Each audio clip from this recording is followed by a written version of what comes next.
사도행전 강의 97탄이고요. 제목은 소망의 예수. 사도행전 28장 15절에서 22절까지입니다. 사도행전 28장 15절에서 22절까지 보도록 하겠습니다. 그곳 형제들이 우리 소식을 듣고 아비오 광장과 트레이스 테베르네까지 맞으러 오니 바울이 그들을 보고 하나님께 감사하고 담대한 마음을 얻느니라. 우리가 로마에 들어가니 바울에게는 자기를 지키는 한 군인과 함께 따로 있게 허락하더라. 사흘 후에 바울이 유대인 중 높은 사람들을 청하여 그들이 모인 후에 이르되 여러분 형제들아, 내가 이스라엘 백성이나 우리 조상의 관습을 배척한 일이 없는데 예루살렘에서 로마인의 손에 죄수로 내준 바 되었으니 로마인은 나를 신문하여 죽일 제목이 없었으므로 석방하려 하였으나 유대인들이 반대하기로 내가 마지못하여 가이사에게 상소하며 내 민족을 고발하는 것이 아니니라. 그러므로 함께 이야기하려고 청하였으니 이스라엘의 소망으로 말미암아 내가 이 쇠사슬을 매인 바 되었노라. 그들이 이르되 우리가 유대에게 내게 대한 편지도 받은 일이 없고 또 형제 중 누가 와서 내게 대하여 좋지 못한 것을 전하든지 이야기한 일도 없느니라. 이에 우리가 너의 사상이 어떠한가 듣고자 하니 이 파에 대하여는 어디서든지 반대를 받은 줄 알기 때문이라 하더라. 아멘. 네, 드디어 바울이 로마에 입성을 하였습니다. 로마에 도착하니 그곳 형제들이 이제 바울을 맞으러 나오죠. 바울도 이 사람인지라 이 마중 나온 형제 자매들을 보니까 이 담대한 마음을 얻었다고 성경은 표현하고 있어요. 아무래도 이렇게 응원을 해주는 사람들이 옆에 있다는 건 굉장히 큰 힘이 되는 사실입니다. 저도 지금 이제 2020년을 지나고 2020년 새해가 밝아가지고 물론 우리 교인들도 마찬가지지만 온라인 성도님들한테 잘 모르시는 분들이거든요. 그런 분한테 이렇게 문자도 받고 카톡도 받고 지난 한 해 동안 설교 감사히 잘 들었습니다라는 이런 메시지를 이렇게 여러 통 받으니까 힘이 나더라고요. 힘이 나. 내가 그동안 한 해 동안 그래도 뻘짓을 한 게 아니라 누군가는 또 듣고 있었구나 이렇게 생각하니까 힘이 나더라고요. 그러니까 코로나 때문에 굉장히 힘든 한 해였잖아요, 우리가.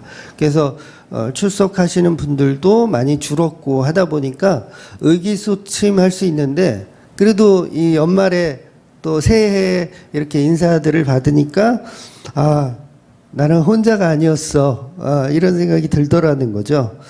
그래서 바울도 마찬가지로 로마라는 곳에 이렇게 낯선 땅이죠. 어떻게 보면 로마 시민이지만 로마는 이 사도 바울에겐 낯선 땅입니다.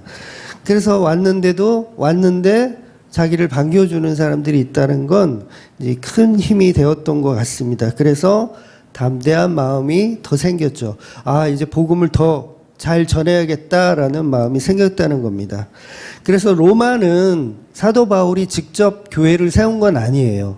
로마는 예루살렘에서 이제 성령 받았을 때 처음에 성령 받았을 때 그때 이제 방언을 통해서 그 외국인들이 있었잖아요. 각 지역에 있는 외국인들이 있었을 때 그때 아마 로마인들도 있었습니다. 그래서 이제 로마로 들어가서 이제 거기서 복음을 전하고 교회를 이제 개척하게 된 거죠.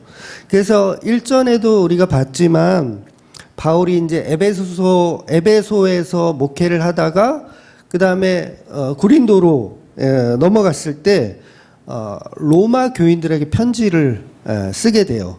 그 편지가 이제 사도행전 다음에 나오는 이제 로마서죠.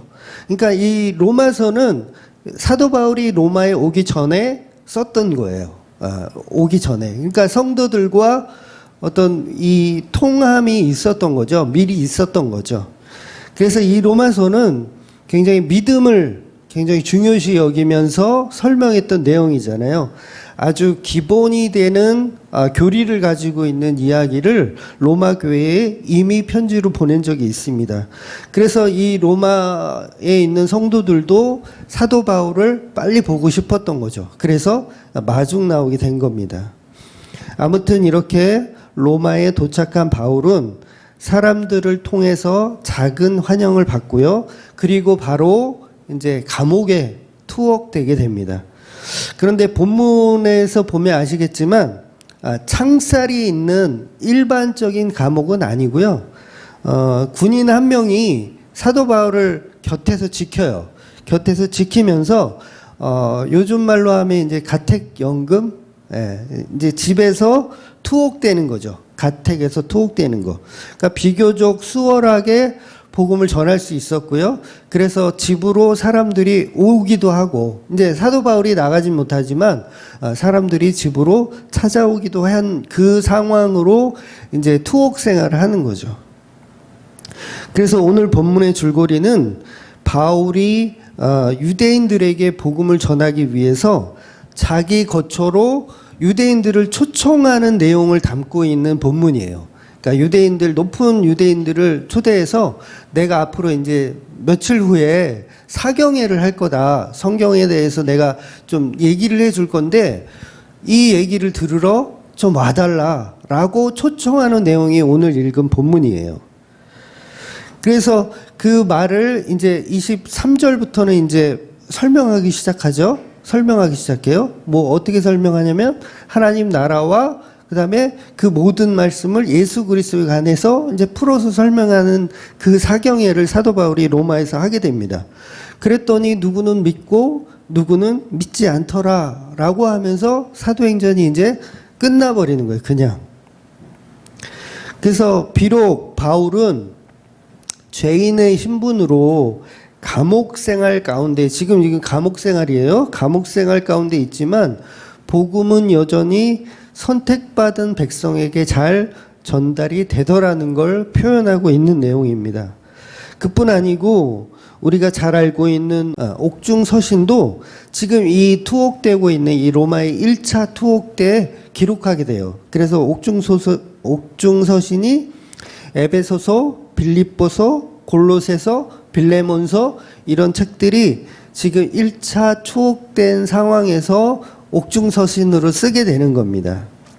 그래서 이 가택연금으로 한 2년 정도를 이렇게 묶인 바 된 상태에서 이렇게 보내게 돼요. 그리고 한 2년 후에 사도 바울이 잠시 풀려나게 됩니다. 사도 바울은 죄가 없어요.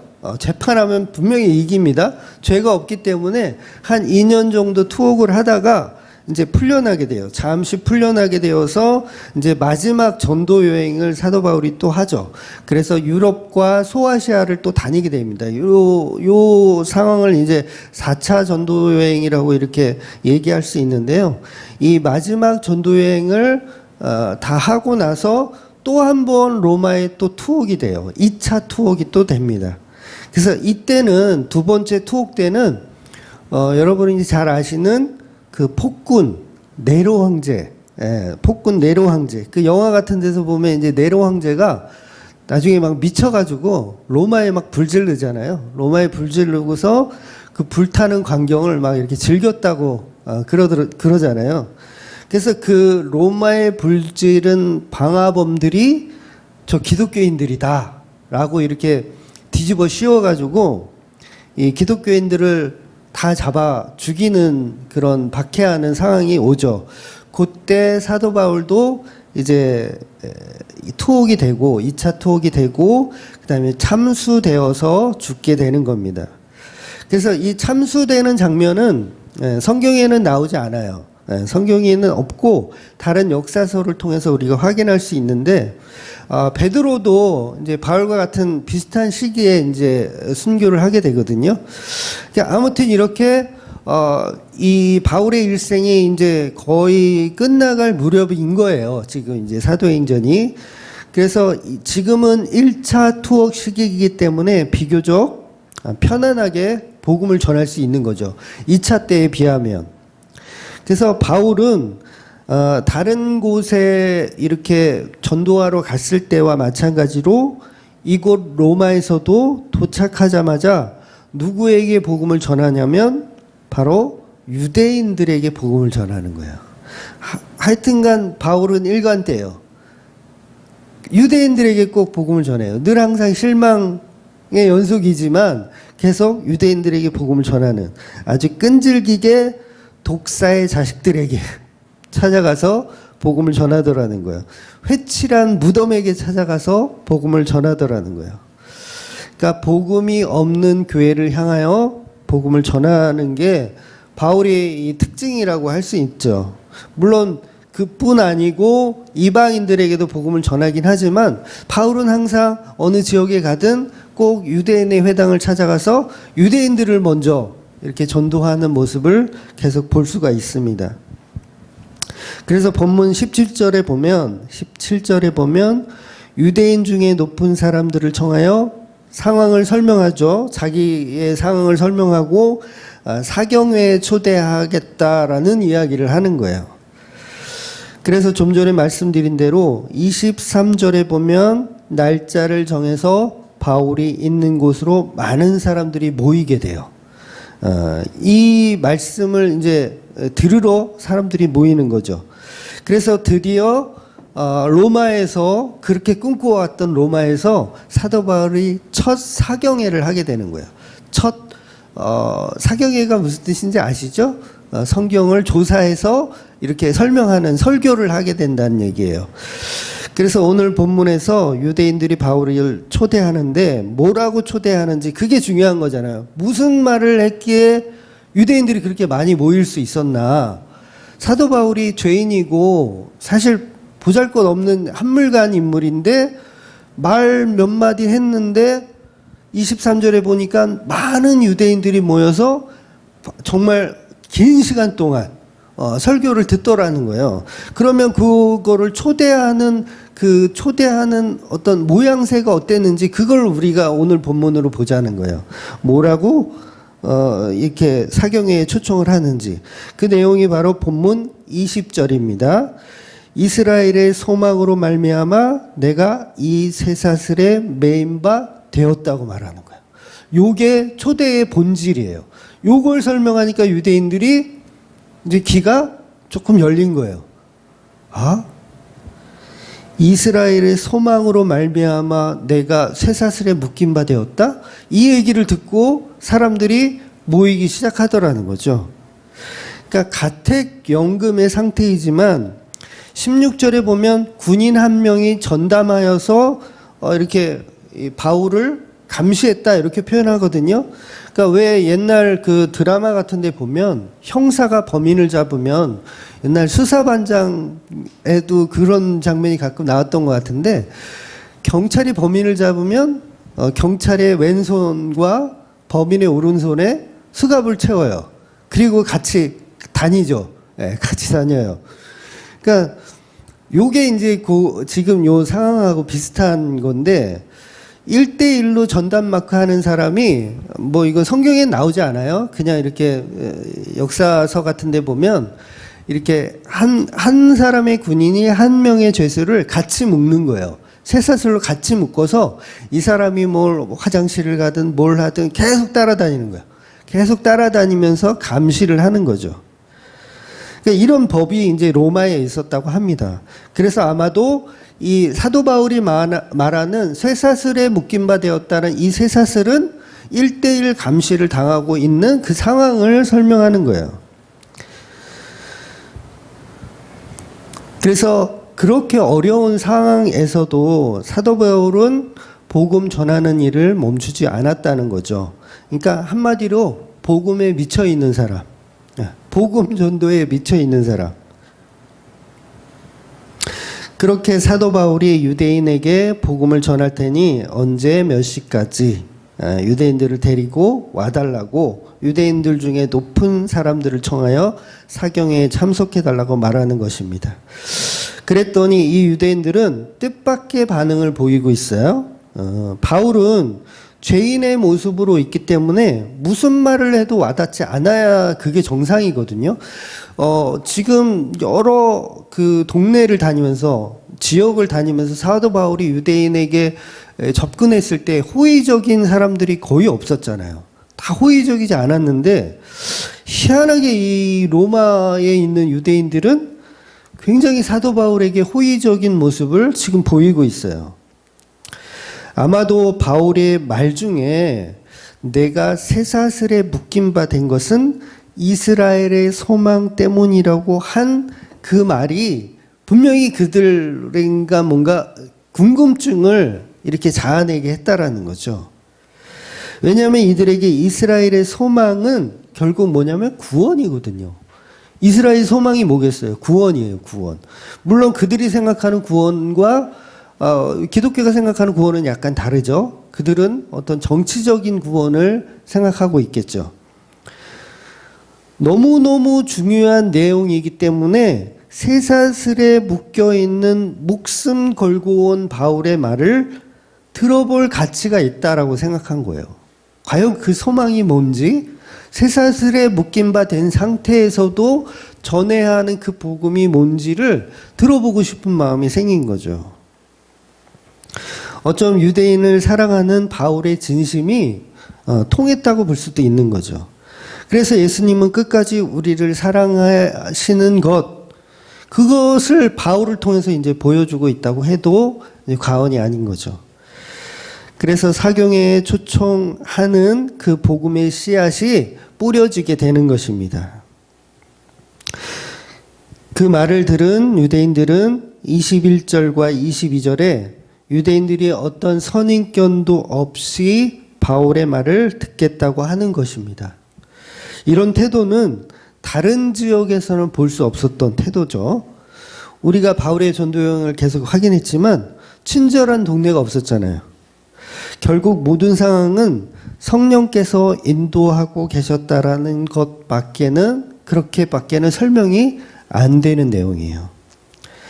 즉 바울이 이스라엘의 소망을 설명하려 할 때 모든 상황을 만들어주신 분은 성령님이라는 거죠. 여러분, 우리가 복음을 전할 때 어떤 말로 전할까 고민 많이 하시잖아요. 어떤 좋은 말을 해야 될까? 물론 저 같은 목사들도 어떤 설교를 해야 성도들이 뻑이 갈까? 이런 고민을 한단 말이죠. 그런데 이런 고민하는 자체가 사실은 별 도움이 안 된다는 거예요. 성령님이 함께 하시면 무슨 말을 해도 다 그게 쏙쏙 들어가게 돼 있다라는 거죠. 그래서 복음은 어떤 현란한 말솜씨로 사람을 설득하여 얻어내는 방식이 아니라 이미 존재하는 말씀을 선포하는 게 복음이라는 거죠.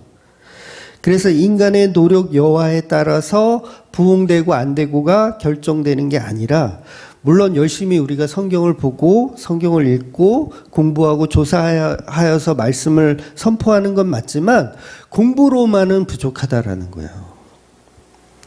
반드시 예수님께서 듣는 길을 만들어 주셔야 되고, 듣는 길을 열어 주셔야 되고, 듣는 길을 보내 주셔야 된다는 거죠.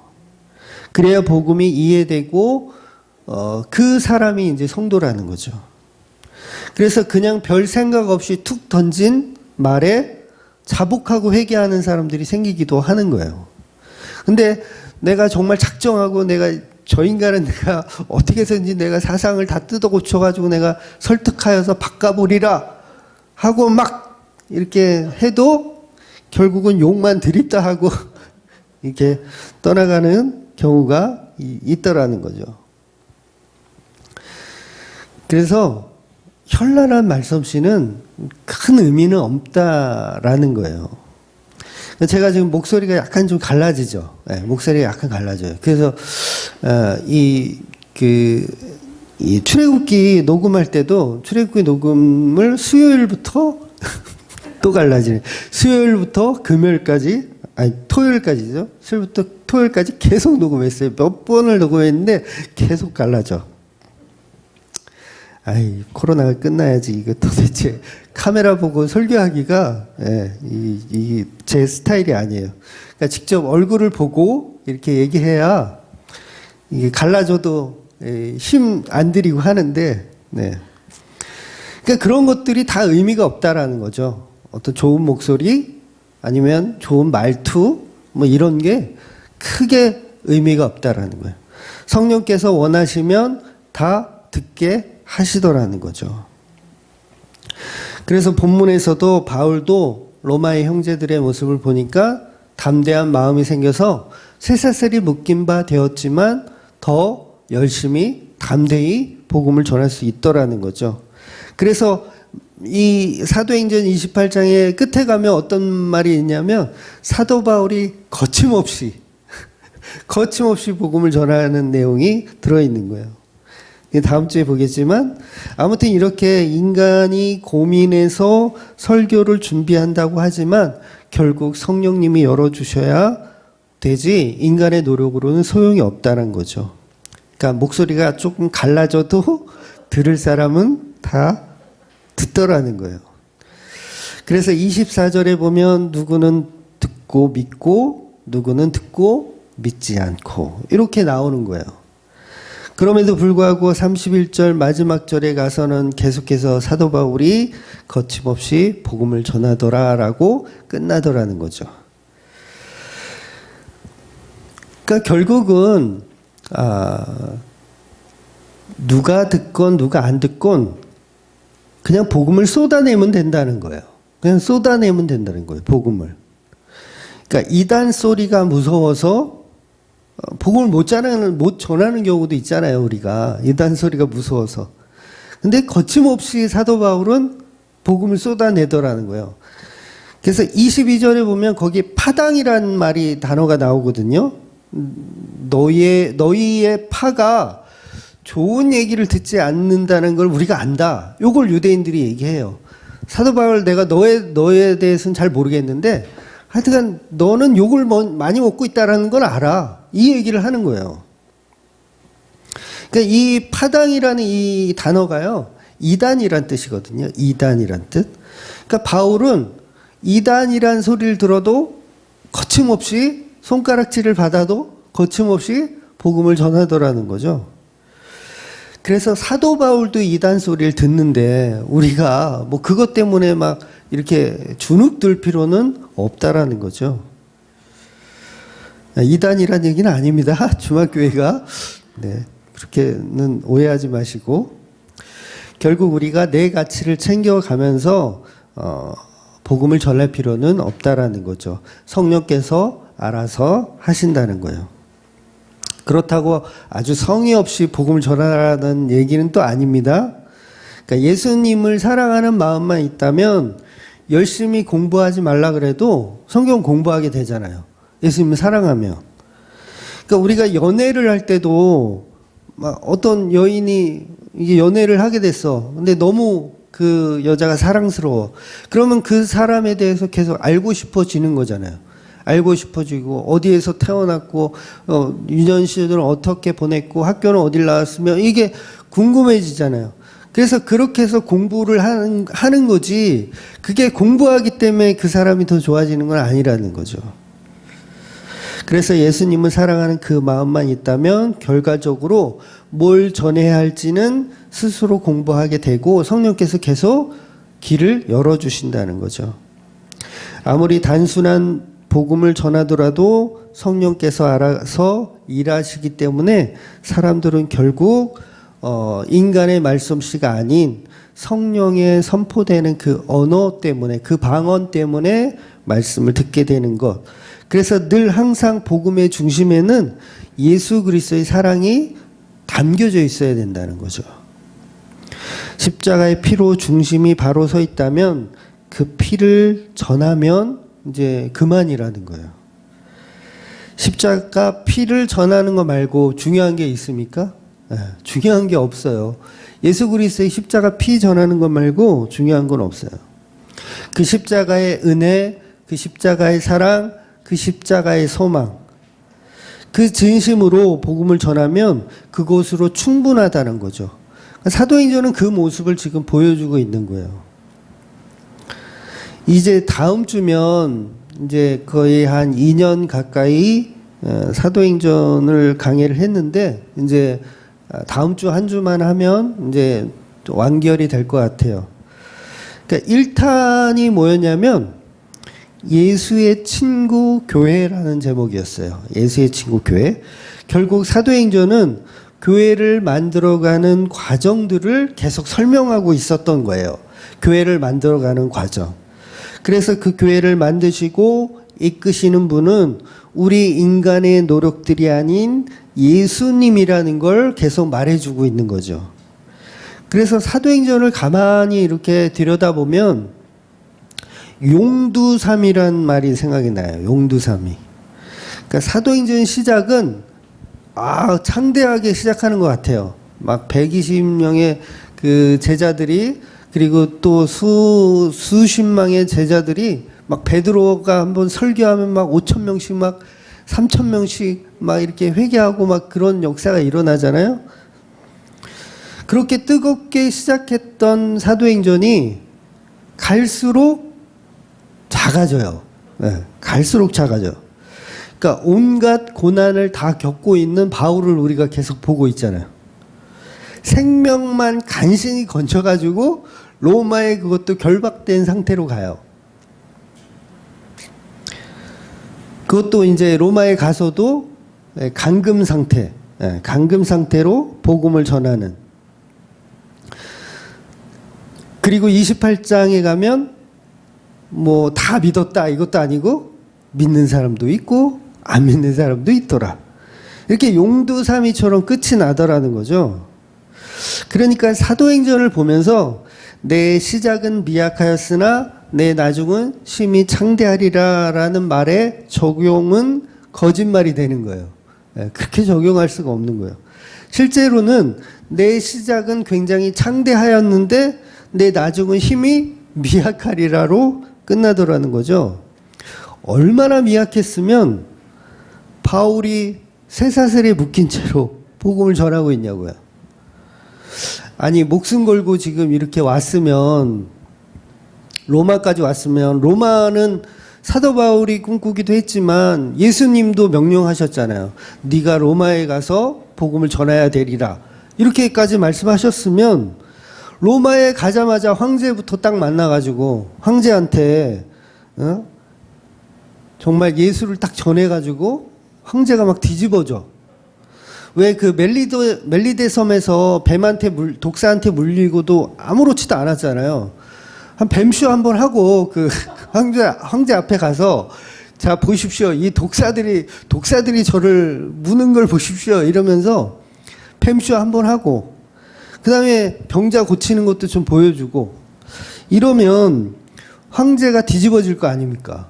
와, 기독교가 진짜였네. 그러면서 막 뒤집어지고 막 황제가 이제 로마의 국교로 기독교를 막 이제 공인해 버리고 막 이런 임팩트 있는 그런 끝맺음, 사도행전이 마지막이 이런 임팩트 있는 마지막으로 돼야 뭔가 좀 그럴듯하잖아요. 그래야지 설교를 준비하는 사람도 저 같은 사람도 사도행전 강해를 준비하면서 막 임팩트 있게 막 황제가 막 뒤집어지고 막 이거를 막 설교한다고 생각해 보세요. 얼마나 신나요. 보십시오. 이거 황제도 아주 개작살나지 않습니까? 막 이러면서 막 설교를 하면 신날 텐데 이건 뭐 지질이 궁상이니 도대체 설교를 어떻게 해야 될지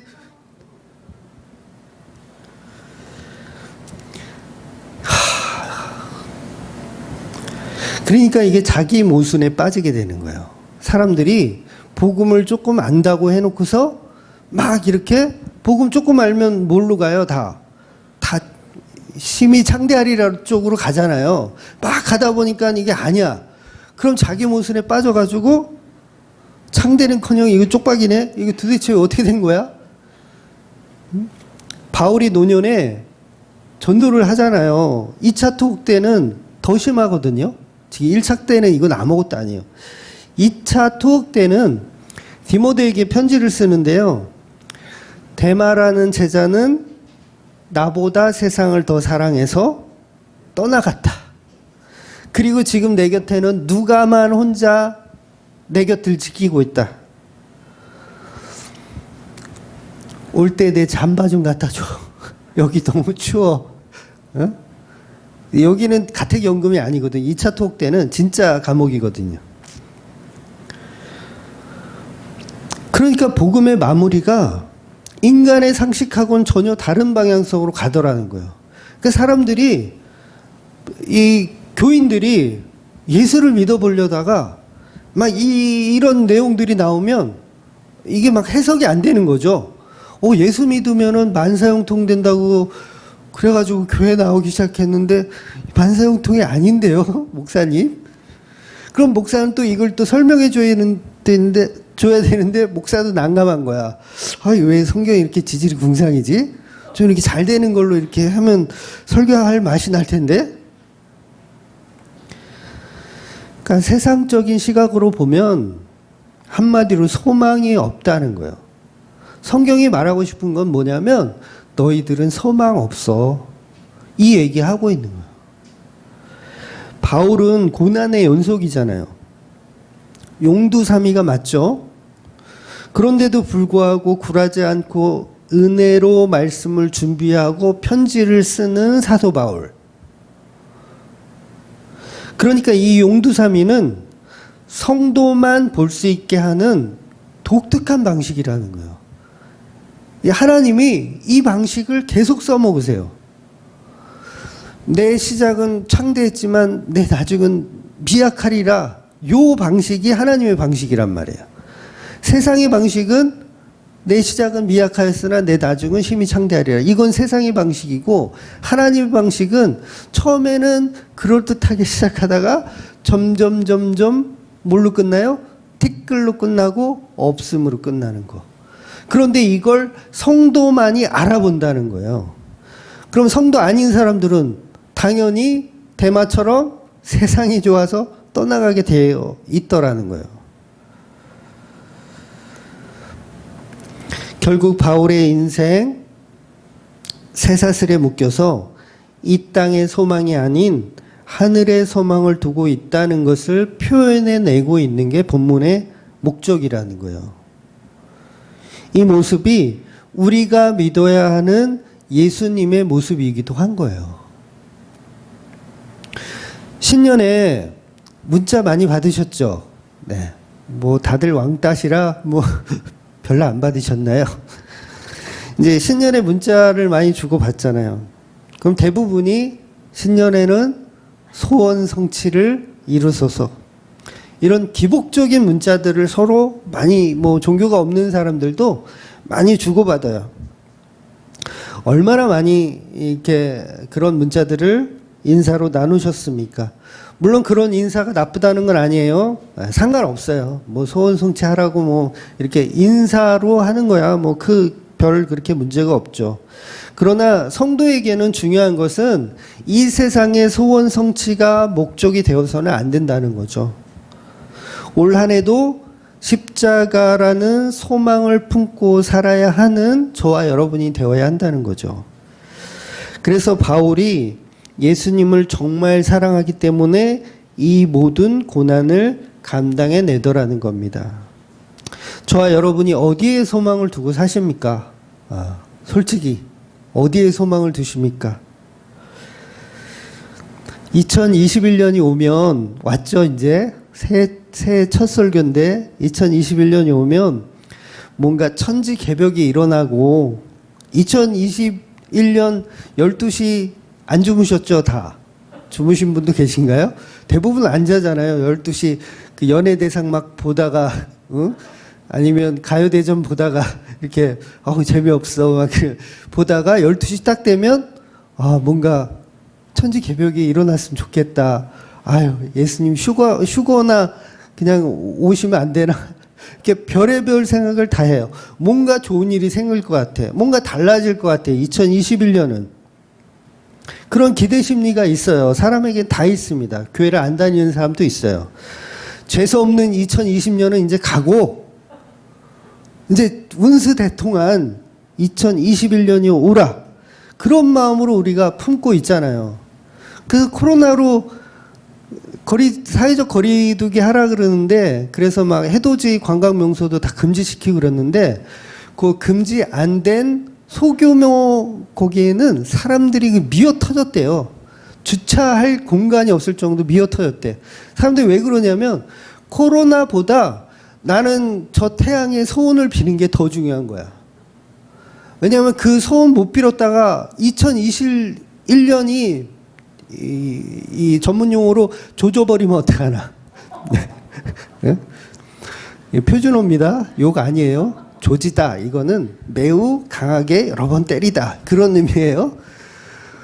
그러니까 2021년이 망하면 어떡하나. 코로나가 중요한 게 아니야. 어떻게든지 해돋이를 보고 소원을 빌어야 돼. 오죽 인간들이 만사형통이 중요하면 그 매일 뜨는 태양에다 소원을 빌어요. 하늘에서 떨어지는 별똥별을 보고 소원을 빌잖아요, 우리가. 그 별똥별을 보고. 예? 촛불, 생일 케이크 촛불에 불 끄면서 소원 빌고. 저와 여러분이 소망이 있다는 것은 지금 내가 못 살겠다는 뜻이에요. 네, 이해가 되세요? 내가 소망을 갖고 싶다라는 건 나 지금 못 살겠어. 그 얘기예요. 그러니까 그 해돋이 보러 막 줄 서 있는 사람들은 다 뭐냐면 나 못 살겠어. 나 좀 살아보자. 코로나고 뭐고 난 필요 없고 나는 일단 살아보고 싶어. 그 마음으로 거기서 미어 터지는 데서 그렇게 해를 보면서 1년 운세를 이렇게 빌려고 하는 거죠. 그러니까 우리가 소망이 없는 가운데서 있기 때문에 만사형통을 꿈꾸는 거예요. 그러니까 예를 들어서 내가 늘 만사형통해. 늘 잘 되고 돈도 많고 애들도 잘 되고 막 뭘 하든 다 돼. 막 로또를 샀다 그러면 1등이야. 그만 사야겠어. 살 때마다 1등이야. 그런 사람은 소망이 없어요. 이해가 되세요? 그런 사람은 소망을 꿈꾸지도 않습니다. 모든 게 다 잘 되기 때문에 소망을 꿈꾸지 않아요. 만약에 그런 사람이 소망을 꿈꾼다면 그 사람은 정신병자이거나 아니면 욕심꾸러기인 거죠. 그래서 소망은 반드시 절망을 기초한다는 걸 아셔야 돼요. 절망을 기초한 사람에게만 소망이 필요한 거예요. 그럼 보세요. 사도 바울이 소망을 이야기했을 때 절망을 기초해서 이야기한다라는 거예요. 그러니까 제가 여러분에게 소망을 가지십시오. 이 얘기는 어떻게 보면 욕이에요. 이 절망 가운데 있는 인간들아. 소망을 좀 가져라. 이 얘기예요. 다 잘 돼. 막 만사형통하고. 근데 소망 가지라는 얘기를 하면 그게 씨알이나 먹혀요? 안 먹히죠? 지금 사는 이 상황이 지질이 궁상이니까 소망을 가져란 말이 먹히더라는 거예요. 바울이 지금 유대인들한테 그 얘기를 하고 있는 거예요. 유대인들은 그걸 몰라요. 좋은 얘기인지 알죠? 근데 사실은 너희들은 소망 없어. 너희들은 다 지옥이야. 그 얘기를 하는 거예요, 지금. 내가 사슬에 묶인 바 되었지만 너희들에게 소망을 전한다. 그러니까 사슬에 묶인 나보다도 못한 너희들, 지질이 궁상들아, 내가 너희들에게 소망을 알려줄게. 사경회 때 몇 시 몇 분에 모여. 이 얘기 한 거예요. 그러니까 유대인들이 알아들은 거죠. 어느 정도 알아들은 거죠. 우리는 소망이 없어. 말로는 하나님 잘 믿는다고 하는데 이놈의 하나님이 뭔가 해주는 게 없어. 맨날 로마의 속국으로 살아야 되고 맨날 우리가 항상 당하면서 살아야 돼. 바울의 초청이 이해가 되는 거야. 납득이 되는 거야. 우리는 소망이 필요하구나. 그래, 저 쇠사슬에 묶인 저 인간이 뭐라고 하는지 드러나 봐야겠다. 그런 마음으로 사람들이 모이게 되더라는 거예요. 그래서 이 말씀이 저와 여러분에게도 위로가 되어야 한다는 겁니다. 여러분, 소망 없음이, 지질이 궁상이 은혜인 거예요. 그래서 제가 이걸 말씀드리는 거예요. 지질이 궁상이기 때문에 소망이 필요한 존재임을 여러분이 아셔야 돼. 그러니까 내가 만사형통되고 모든 게 잘 되면 나는 소망도 없이 산단 말이에요. 하나님이 왜 필요해요? 필요가 없어요. 빛은 반드시 어둠을 바탕으로 만들어진다는 걸 기억하셔야 돼요. 어둠이 없으면 빛은 의미가 없는 거예요. 어둠이 있어야 빛이 나올 수 있는 겁니다. 그래서 예수님도 이 땅에 죄라는 것이 있기 때문에 더욱 빛이 나시는 분인 거예요. 죄가 있기 때문에 예수님이 더 빛이 나시는 거예요. 즉 내가 아무리 예수를 부르고 아무리 하나님을 부르고 아무리 나의 열심과 믿음과 소망으로 하나님께 나아가려 해도 그냥 침묵하신 하나님, 그냥 아무것도 내게 해주시지 않는 하나님,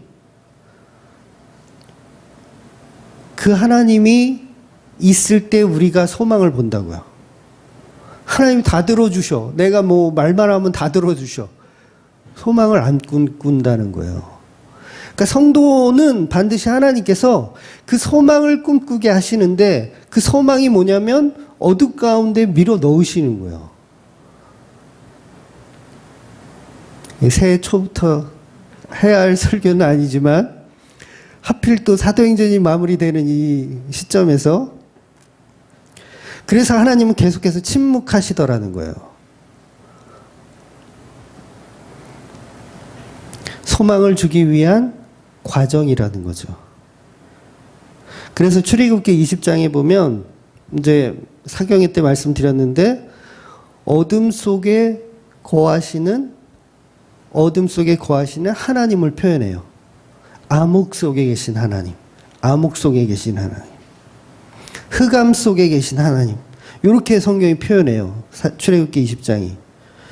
바로 그 절망의 상태에 있을 때 비로소 소망이 제대로 빛을 발하는 거예요. 그 어둠에 계신 하나님을 깨울 수 있는 분, 그분은 바로 빛이신 예수 그리스도라는 거죠. 그래서 그 소망은 인간 쪽에서 만들어지는 것이 아닌 예수님 쪽에서 만들어 가시는 거예요. 그러니까 소망. 우리가 만들어내는 게 아니라 우리가 만들어내는 소망은 다 가짜 소망들이에요.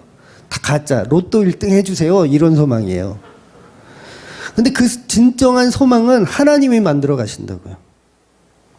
다만 우리에게 그 소망이 필요한 존재로 끌어가시고 그리고 그 소망, 바른 소망을 우리에게 주시는 거죠. 그때 비로소 그 소망이 나를 살게 하는 겁니다. 그러니까 나는 어둠이고 소망 없음인데 그 어둠이 더 지날 때, 더 지날수록 예수님이 빛을 발하는 거예요. 베드로가 다 말을 잘 들어요. 배신도 안 하고 말 잘 들어요. 그럼 빛을 발할까요?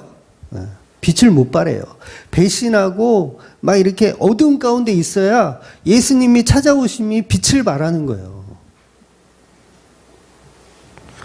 그래서 우리는 우리가 묶여있는 쇠사슬까지도 은혜라고 보셔야 한다는 거죠. 그래서 바울은 이것을 쇠사슬의 소망이라고 표현하고 있는 거예요.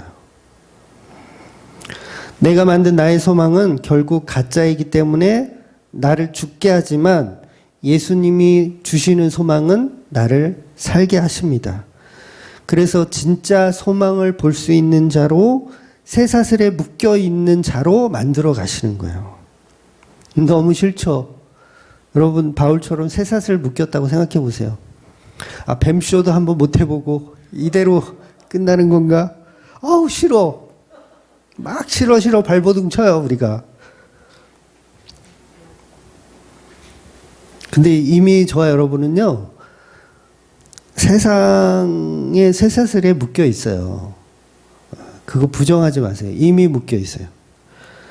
돈 많은 부자 되고 싶어가지고 막 쇠사슬에 묶여 있고요. 인간은 소망이 없는데 희망이 없는데 그 희망이 있다고 계속 거짓말 하는 거예요. 쇠사슬에 이미 묶여 있으면서. 그래서 뭘 해도 만족이 없어요. 우리 인간은요, 어떤 소망을, 우리 인간이 만들어 놓은 소망, 어떤 소망을 갖고 있든 만족이 없어요. 심령이 채워지지 않아요. 그 연예인들이 왜 그 마약에 잘 손대는 이유가 아무리 인기가 많고 명예가 있고 돈이 있어도 채워지지 않는 거예요. 내가 한 단계 올라가면 사라질까? 안 사라지더라는 거예요. 한 단계 더 올라가면 안 사라져요. 끝까지 모든 것은 허상이기 때문에 사라지지 않아요. 계속 소망을 갈구하죠. 내가 만든 소망을 계속 갈구해요. 결국 그 소망을 채우지 못하고 계속 미끄러지고 그러다 엉뚱한 곳을 찾는 거죠. 마약 같은 거를 손대게 되는 거죠. 그 소망은 창조주로만 채울 수 있습니다. 왜냐하면 우리는 피조물이기 때문에 우리의 소망은 창조주에게만 채울 수가 있어요. 결국 엉뚱한 소망을 찾다가 마귀하고 손을 잡는 거죠. 나한테 절 한번 해봐.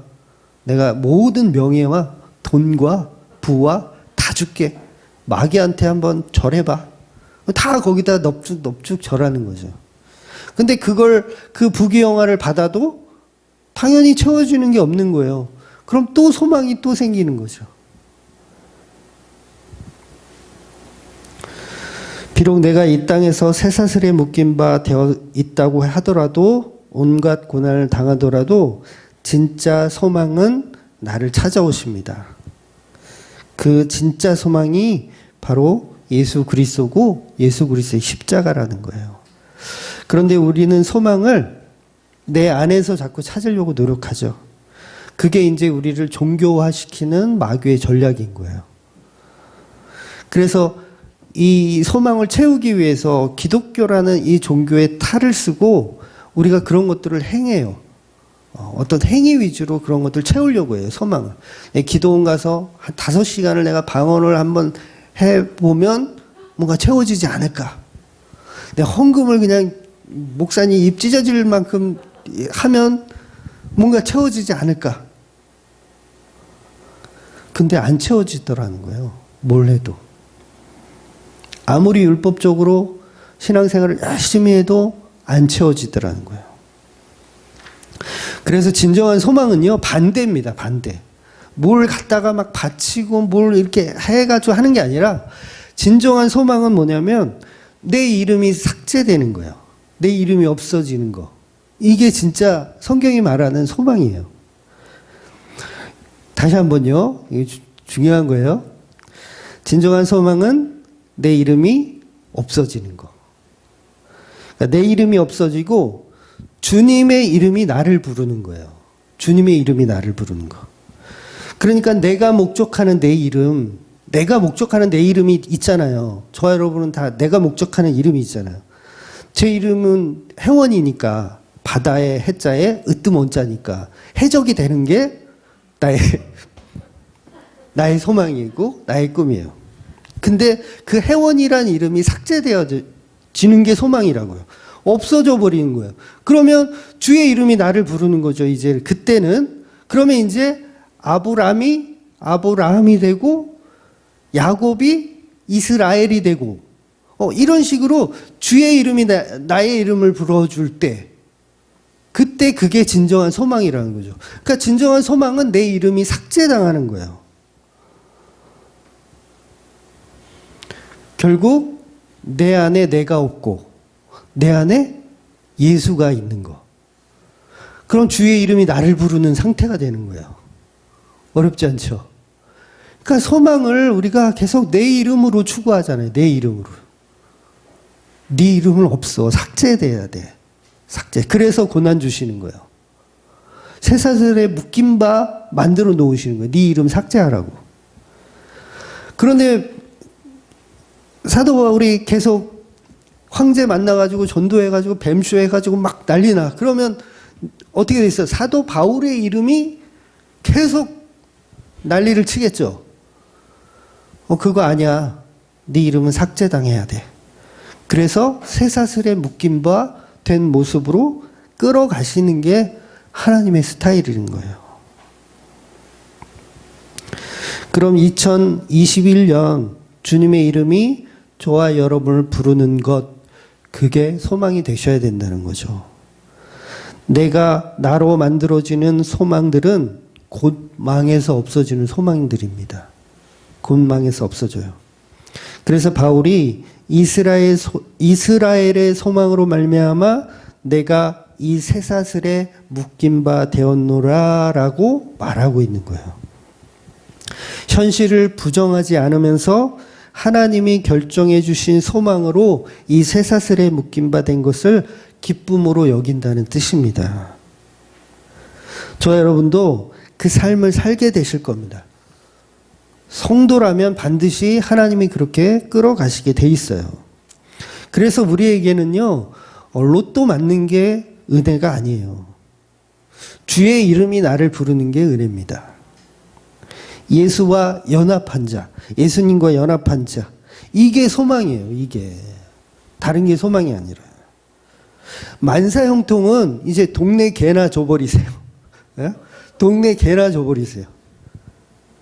다시 말씀드리면 진짜 소망을 가진 자들은 자기가 자기를 이렇게 저울질하지 않아요. 나의 가능성을 점치지도 않아요. 이게 약간 반대되는 내용인데 내가 이거 하면 성공할까 말까 이런 거를 점치지 않는다고요. 개척하면 성공할까? 뭐 실패할까? 뭐 목사들은 뭐 그러겠고요. 이거 복음 전하면 이거 받아들일까 말까? 이렇게 재지도 않는다는 거죠. 이 사업을 시작하면 성공할까 망할까? 취직을 할까? 공부를 할까? 그럼 성공할까? 내가 이거 할 수 있는 가능성이 있나? 이렇게 자기를 저울질하지 않는다고요. 바울의 입장을 보면 내가 쇠사슬에 묶인 바 되었는데 이 꼴로 복음 전할 수 있을까라는 자기 잣대로 이렇게 재지 않았다는 거죠. 사도 바울은. 그러니까 자기 부인이란 말, 우리가 흔히 사용하는 자기 부인이란 말을 교회에서는 굉장히 부정적인 의미로 사용을 하는데 자기 부인만큼 더 긍정적인 말은 없어요. 성경에서. 자기 부인이 뭐냐면 내가 가진 소망을 삭제하는 거고요. 내가 가진 내 이름을 삭제하는 거예요. 주의 이름이 나를 부르게 하는 게 자기 부인이에요. 나는 계속 부인되어지는 거. 그래서 나는 없고 예수로 사는 거. 이게 자기 부인이잖아요. 이보다 더 긍정적인 말이 어디 있어요? 내 이름을 버리고 주의 이름을 갖는 거. 사도 바울 안에 사도 바울이 없고 내 안에 내가 없고 내 안에 그냥 예수만 있는 상태. 그러면 나는 못하는데 주님이 하시잖아요. 주님이. 그럼 내가 어려운 환경에 있을지라도 돈이 한 푼이 없을지라도 내게 능력 주시는 자 안에서 내가 모든 것을 할 수 있다라는 고백을 하는 사도 바울처럼 되는 거죠. 이게 자기 부인인 거죠. 그러니까 하나님 제가 무슨 똑똑한 면이 있어서 목사를 합니까? 제가 무슨 교회를 섬겨요? 제가 어떻게 교회에 봉사하고 제가 교회에 어떻게 헌신합니까? 저는 못합니다. 그 상태에서 하나님이 하나님의 이름으로 소망을 부어주시더라는 거죠. 그게 진정한 자기 부인의 상태가 되는 것입니다. 그래서 여러분 교회를 나오고 들어가는 것도 전부 자기 부인이 없으면 안 돼요. 자기 부인 없으면 안 됩니다. 자기 부인이 조금이라도 있는 사람이 그래도 예배 드리고 교회 찾고 하는 거예요. 그래서 예수님께서 성도를 부르실 때 자기 부인을 먼저 하게 만드시는 거예요. 결국은 이렇게 좁혀서라도 자기 부인을 하게 만드는 거예요. 그래서 베드로에게 내가 닭 울기 전에 3번 나를 부인할 거다. 이게 뭐예요? 자기 부인의 자리를 집어넣겠다라는 선포예요. 야, 너 그렇게 잘났어? 그런 의미보다는 너 그렇게 믿음이 있는 것 같지? 너 아직도 너를 부인하지 못한 거야. 그래서 성도는 예수님만 나의 산 소망이 되는 것입니다. 그래서 죄가 되신 그 예수를 믿는 것이 산 소망이에요. 그러니까 예수님이 죄가 되셨다라는 말은 제가 창세기 강의할 때 설명을 드렸지만 예수님이 선악과의 모습으로 우리에게 오신 거라고 제가 설명을 드린 적이 있어요. 그러니까 예수님이 마귀의 모습으로 십자가에 죽으신 거잖아요. 그러니까 저주받은 모습으로 십자가에 죽은 거. 그래서 예수님도 내가 놋뱀이 되어야 하겠다. 이 강야에서 들림 그 놋뱀처럼 내가 놋뱀이 되어야 되겠자. 그렇게 십자가를 예언하셨잖아요. 그러니까 예수님이 십자가로 인간의 모든 죄를 짊어지고 죽으신 정도가 아니라 예수님 자체가 그냥 죄가 되어버리신 거예요. 죄가 되어버리신 거. 그러니까 이 차이가 이제 엄청난 차이가 있는데 단순히 그냥 예수님은 죄인으로 죽은 게 아니고요. 예수님은 죄가 없는 분이기 때문에 죄인으로 죽을 수가 없잖아요. 이건 뭐 논리적으로도 이건 죄인이 아닌데 어떻게 죄인으로 죽어? 그러면 죄인인 척 연기하고 죽은 건가요? 이건 영지주의예요. 그렇게 해석하면 죄인 아닌데 죄인인 척 연기하고 죽은 거면 그건 영지주의적 해석이에요. 예수님은 그냥 죄가 되신 거예요. 죄가 되신 거. 그래서 십자가의 능력은 더 이상 죄가 없음을 얘기해요. 죄가 없음. 좀 어렵기는 한데 어렵게 설교하면 안 되는데 마지막이니까. 그러니까 십자가는 죄를 이렇게 청소하는 수준이 아니고 예수님 자체가 죄가 돼버리시는 거예요. 그러니까 예를 들어서 다주가 이제 우유를 먹다가 방바닥에 막 흘렸어요. 그러면 이제 엄마한테 혼나겠죠. 죄를 지었어요. 혼나겠죠.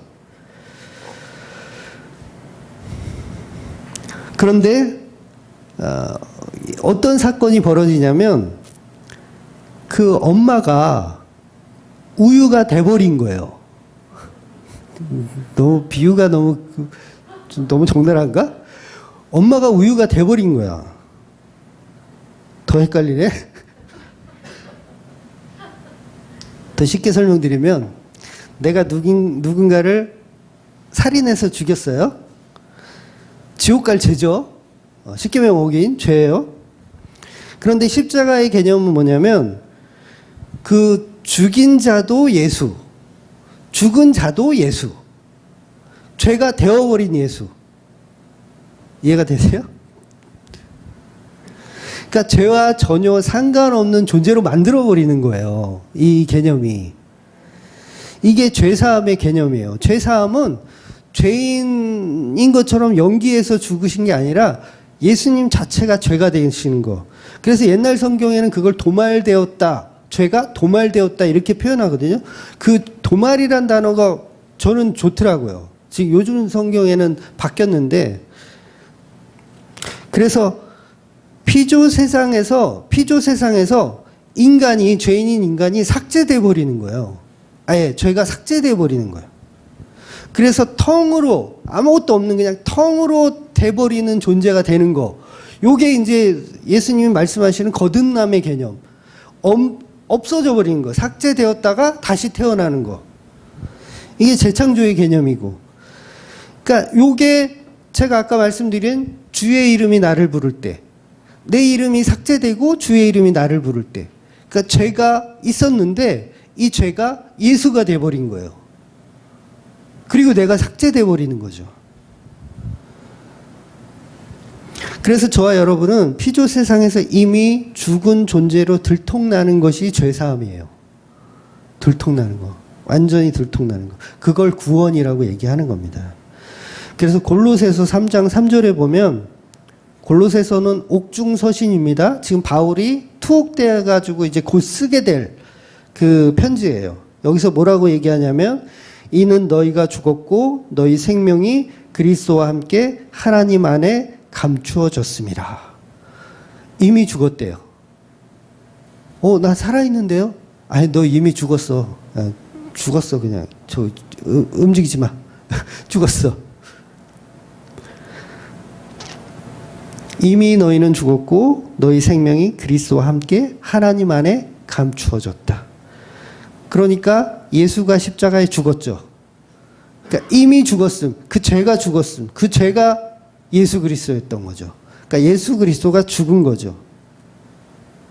그러니까 내가 하나님을 죽인 살인자인데, 죄인인데 예수님이 그 죄가 되셔서 나를 세상에서 삭제시키고 예수님이 죽으신 거죠. 예수님 안으로 감추어진 것. 그래서 그 영구가 그 엄청난 복음의 말을 했잖아요. 영구 없다. 네? 엄청난 복음의 말을 한 거예요. 영구 없다. 이렇게 된 세상이 구원이라고 하는 거예요. 죄를 지었는데 그 죄가 없어졌어. 어디 갔지? 없어졌어. 아, 십자가로 예수가 죄가 되어서 죽으셨구나. 그럼 이제 나는 없죠. 나는 삭제돼야죠. 이제 죄인인 나는 삭제되고 이제 더 이상 내가 아니고 내 안에 예수가 살아내는 것. 요걸 복음이라고 얘기하는 거예요. 이 상태가 되면 만사형통이 부럽습니까? 로또 1등이 부러워요? 부럽긴 하지. 그럼 덜 죽은 거예요. 덜 삭제된 거예요. 그래서 바울이 삭제되는 거예요. 바울이 삭제되고 바울 안에 예수가 살아있고 그 예수가 소망이 되는 거예요. 이게 성도들의 소망이어야 됩니다. 그래서 창세기 할 때도 제가 인간이 선악과를 먹었는데 선악과가 예수님이었다라고 결론으로 말씀드렸던 거예요. 창세기를 들으신 분들은 이해가 되실 거예요.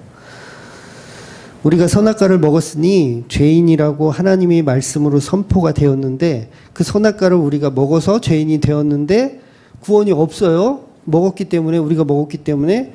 근데 먹었더니 알고 보니 이 먹은 이게 예수님의 피였어요. 예수님의 살이었고. 죄를 지었는데 복음이 들어오고 나니까 죄가 아니었던 거예요. 이해가 되세요?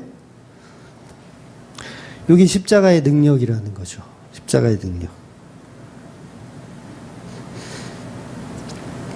그래서 이게 어떤 차이가 있냐면 진짜 소망과 가짜 소망의 차이가 있기 때문에 그래요. 종교에서는 흉내만 내지 죄사함을 결국은 인간에게 다 짐지웁니다. 인간에게 다 짐지워요. 죄사함은.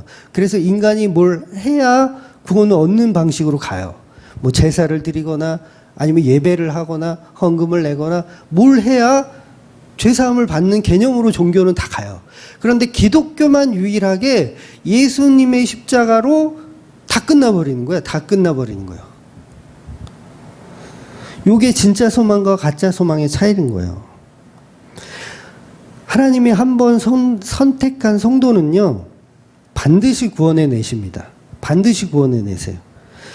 그러니까 구원이 취소된다는 주장을 하는 목사들이 간혹 있어요. 구원도 이렇게 말 안 듣고 그러면 취소될 수 있어라고 이야기하는 목사들도 있는데 그건 하나님이 오류가 있다라고 말하는 거하고 똑같아요. 네.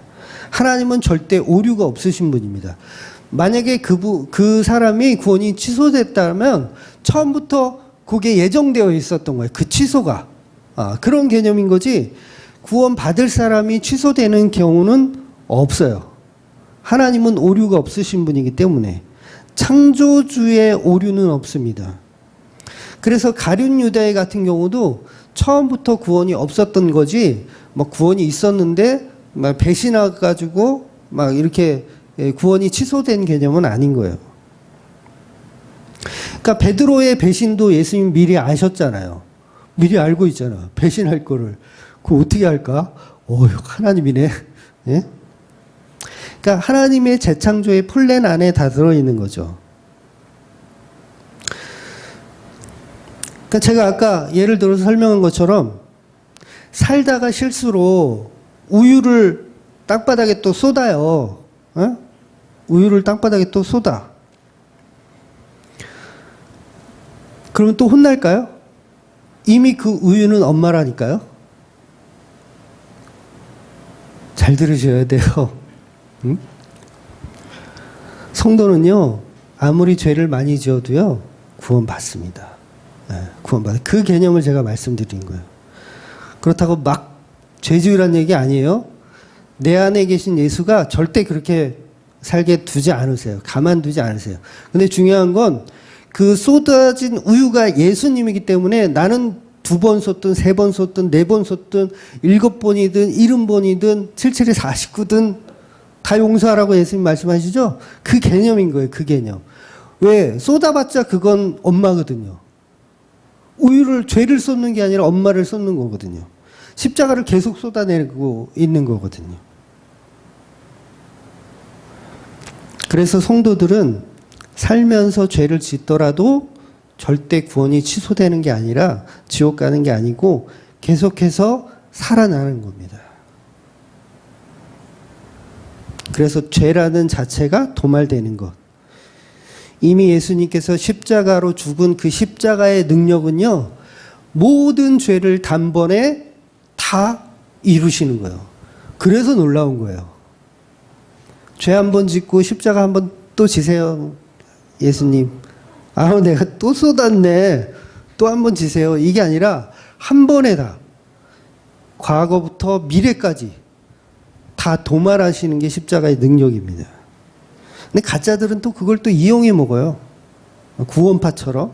그런 걸 또 이용해 먹어.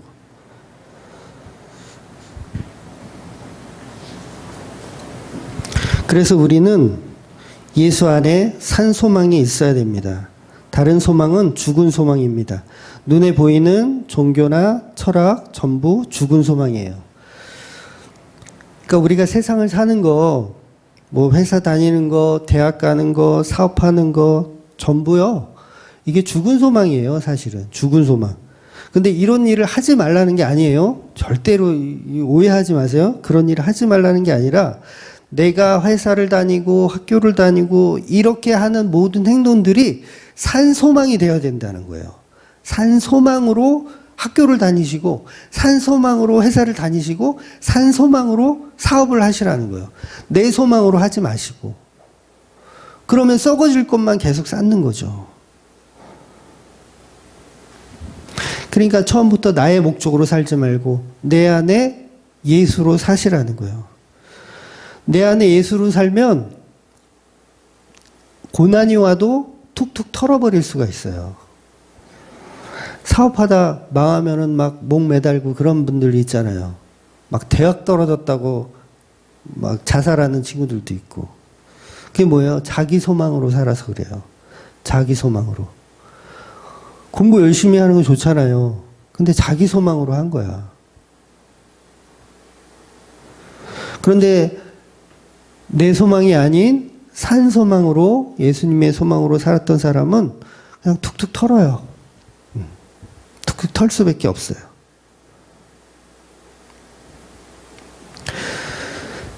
그러니까 우리의 이 어리석음이 얼마나 끝이 없습니까? 지금 코로나 때문에 지금 방송에 안 나와서 그렇지 정말 많이 이렇게 사람들이 이 소망을 버리는 그런 행동을 한다고 하더랍니다. 그러니까 이 세상은 다 허상인데 그 허상 속에서 헤매는 거죠. 허상 속에서 뭔가 이루어 보겠다고. 그러니까 왕국을 쌓는 거죠. 모래성을 쌓는 거죠. 열심히. 그 장자가 말한 그 호전몽의 꿈처럼 내가 나비인지 나비가 나인지 막 헷갈리는 거예요.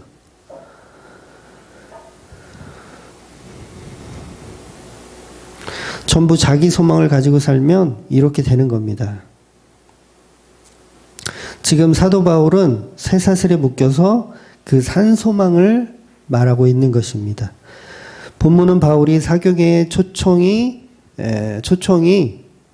굉장히 간단하게 설명을 하고 있지만 이 메시지는 굉장히 강력했었던 거예요. 다시 한번 20절을 한번 읽어볼게요. 이러므로 너희를 보고 함께 이야기하라고 청하였으니 이스라엘의 소망으로 말미암아 내가 이 쇠사슬에 매인 바 되었노라. 이 짧은 이스라엘의 소망이란 이 메시지가 굉장히 강력했던 거예요. 너희들이 볼 때 내가 쇠사슬에 묶여 있으니까 죄인 같지? 그런데 정말 묶인 바 된 사람들은 너희들이다 라는 이야기를 하는 거예요. 그러나 나는 소망이 있다라는 거죠. 산 소망이 있다라는 거죠. 그래서 이 쇠사슬이 나를 정죄하지 못한다. 더 중요한 것이 있다. 그래서 이런 것들이, 이런 환경들이 절대로 복음의 걸림돌이 될 수 없다라는 얘기를 사도 바울이 하면서 진정한 소망에 대한 이야기를 전도하고 있는 겁니다.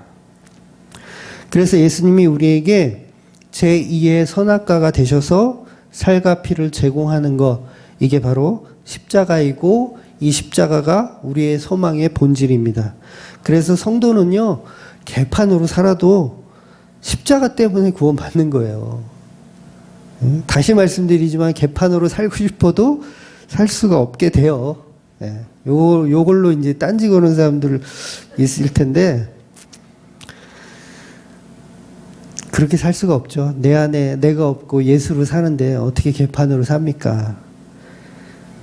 그래서 모든 죄가 허용되는 그 속에 살아가는 사람, 그 사람이 바로 성도라는 거죠. 그래서 지금 28장이 그 성도를 가려내는 모습으로 마무리 짓고 있는 거예요. 그래서 누구는 믿고 누구는 안 믿더라. 이렇게 사도행전의 결론 납니다.